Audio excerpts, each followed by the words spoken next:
ರಾಜಣ್ಣ ಅವರು ಹೇಳಿದ್ದಾರೆ ಸಿದ್ದರಾಮಯ್ಯ ಅವರು ಕಾಂಗ್ರೆಸ್ ನೋಡಿ, ರಾಜಣ್ಣ ನಮ್ಮ ಜಿಲ್ಲೆಯವರು, ನಮ್ಮ ಶಾಸಕರು, ನಮ್ಮ ಸಚಿವರಾಗಿದ್ದವರು, ನನಗೆ ತುಂಬ ಆತ್ಮೀಯ ಸ್ನೇಹಿತ. ನಾವಿಬ್ಬರು ಕ್ಲಾಸ್ಮೇಟ್ಸು. PUC ನಲ್ಲಿ ನಾವಿಬ್ಬರು ಒಂದೇ ಸೆಕ್ಷನ್ನಲ್ಲಿ ಇದ್ದವರು, ಗೌರ್ಮೆಂಟ್ ಕಾಲೇಜಲ್ಲಿ ತುಮಕೂರಲ್ಲಿ. ರಾಜಣ್ಣ ಯಾವತ್ತೂ ನಾನು ಕಾಂಗ್ರೆಸ್ ಬಿಡ್ತೀನಿ ಅಂತ ಎಲ್ಲೂ ಹೇಳಿಲ್ಲ. ಇದಕ್ಕಿದ್ದಂಗೆ ಇವ್ರುಗಳೇನೆ ಸೃಷ್ಟಿ ಮಾಡ್ಕೊಂಡ್ಬಿಟ್ರೆ ಅದರ ಅರ್ಥ ಏನಿದೆ? ಅದರಲ್ಲೂ ಸುಮ್ಮನೆ ಏನೋ ಒಂದು ಕಡೆ ರಾಜಕೀಯ ಮಾತಾಡೋವಂಥದ್ದು ಸರಿ ಕಾಣಿಸ್ತಾರೆ. ರಾಜಣ್ಣ ಕಾಂಗ್ರೆಸ್ನಲ್ಲಿ ಇರ್ತಾರೆ. ಅವ್ರೇನು ನೀವು ಕಾಂಗ್ರೆಸ್ ಬಿಡ್ತೀನಿ ಅಂತ ಎಲ್ಲೂ ಕೂಡ ಅವರನ್ನು ಸಂಪುಟದಿಂದ ಕೈ ಬಿಟ್ಟಾಗ್ಲೂ ಕೂಡ ಅವ್ರೇನು ಹೇಳಿಲ್ಲ. ಎಲ್ಲೂ ಅನವಶ್ಯಕವಾದ ಚರ್ಚೆ, ಇವೆಲ್ಲ ಅನವಶ್ಯಕವಾದ ಚರ್ಚೆಗಳು. ಬಾಲಕೃಷ್ಣ ಅವ್ರು ಹೇಳ್ತಾ ಇರೋದು ನಮ್ಮ ಪಕ್ಷದವ್ರನ್ನೇ ಟೀಕೆ ಮಾಡ್ತಾರೆ. ಹಿಂದೆ ಪರಮೇಶ್ವರ್ ಟೀಕೆ ಟಿಪ್ಪಣಿಗಳು ಇದ್ದೇ ಇರುತ್ತೆ. ರಾಜಕಾರಣದಲ್ಲಿ, ಸಾರ್ವಜನಿಕ ಬದುಕಿನಲ್ಲಿ ಟೀಕೆ ಟಿಪ್ಪಣಿಗಳು ಇರುತ್ತೆ. ನಾವು ಒಳ್ಳೇದು ಮಾಡಿರ್ತಾರೆ, ಕೆಟ್ಟದ್ದು ಮಾಡಿರ್ತಾರೆ. ಅದರ ಟೀಕೆ ಟಿಪ್ಪಣಿ ಇಲ್ಲ ಅಂತ ಯಾರು ಹೇಳ್ತಾರೆ?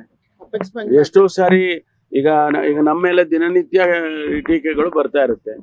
ಅದನ್ನೆಲ್ಲ ನೋಡ್ಕೊಂಡು ಅದನ್ನೇ ಒಂದು ಆಧಾರವಾಗಿ ಇಟ್ಕೊಳಕ್ ಆಗಲ್ಲ.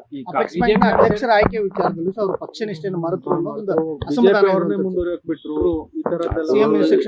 ಅಲಿಗೇಷನ್ಸ್ ಯಾರ ಮೇಲೆ ಏನ್ ಬೇಕಾದ್ರೂ ಹೇಳ್ಬೋದು. ಅದಕ್ಕೆ ಪುರಾವೆಗಳಿರ್ಬೇಕು, ಅದಕ್ಕೆ ಎಲ್ಲ ಪ್ರೂಫ್ಗಳಿರ್ಬೇಕು. ಅವೆಲ್ಲ ನೋಡಿ ಮಾತಾಡ್ಬೇಕಾಗ್ತದೆ. ಸುಮ್ಮನೆ ನಾವು ಹೇಳಿಕೆಗಳಿಗೋಸ್ಕರ ಹೇಳಿಕೆ ಮಾಡೋದು ಸರಿ ಇರಲ್ಲ.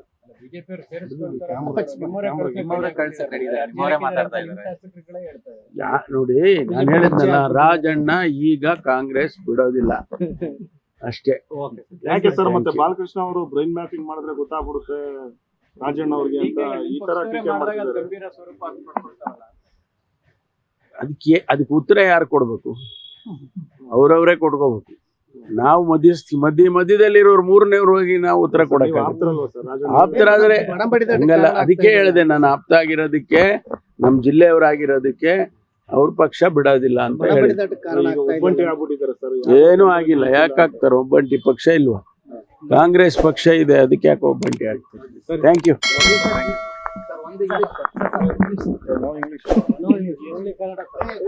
ಲೇಟೆಸ್ಟ್ ಹಾಗೂ ಇಂಟ್ರೆಸ್ಟಿಂಗ್ ಸುದ್ದಿಗಳಿಗಾಗಿ ಬಾಸ್ ಟಿವಿ ಕನ್ನಡ ಚಾನೆಲ್ನ ಸಬ್ಸ್ಕ್ರೈಬ್ ಮಾಡಿ. ಹಾಗೆಯೇ ಬೆಲ್ ಐಕಾನ್ ಪ್ರೆಸ್ ಮಾಡಿ.